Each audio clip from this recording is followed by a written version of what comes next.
ভাই আসসালামু আলাইকুম, একটু এদিকে আসবেন প্লিজ। ভালো আছেন আপনি? আমি আপনার সাথে একটু কথা বলতে পারি? আমি আপনাকে আটকানোর একটা কারণ আছে, এক ক্লোজ দেখাও, এদিকে নিয়ে আসো। আপনার গাড়ির পেপার ওকে আছে সব? পিছনে ডিজিটাল প্লেটও দেখছি। এটা আপনার বাবু? মাশাআল্লাহ, অনেক কিউট। আপনি যে হেলমেট পরেছেন, রাস্তাঘাটে হরহামেশাই দেখি অনেক সময় মানুষ হেলমেট পরে না। তা আপনাকে এটা খুবই সারপ্রাইজিং ব্যাপার, খুবই ভালো লাগছে আমার যে আপনি বাবুটাকে হেলমেট পরিয়েছেন।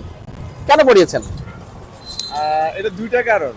একটা হচ্ছে মূল কারণ হচ্ছে সেফটি। হ্যাঁ। হ্যাঁ, আর এখন যেহেতু শীতকাল, এখন ঠান্ডা এবং ধুলাবালি দুইটা জিনিসই বেশি। মানে মেইন কারণ হচ্ছে সেফটি। সেফটি, হ্যাঁ, সেফটির পাশাপাশি ঠান্ডা ধুলাবালির জন্য ভেরি গুড, ভেরি গুড। আমি খুবই ভালো লাগলো এই বিষয়টা। আব্বু, তোমার নাম কি? কেমন আছো? কেমন আছো বাবা? খুবই ভালো লাগলো। হচ্ছে আপনি মূলত হ্যাঁ। আমার মেয়ে হচ্ছে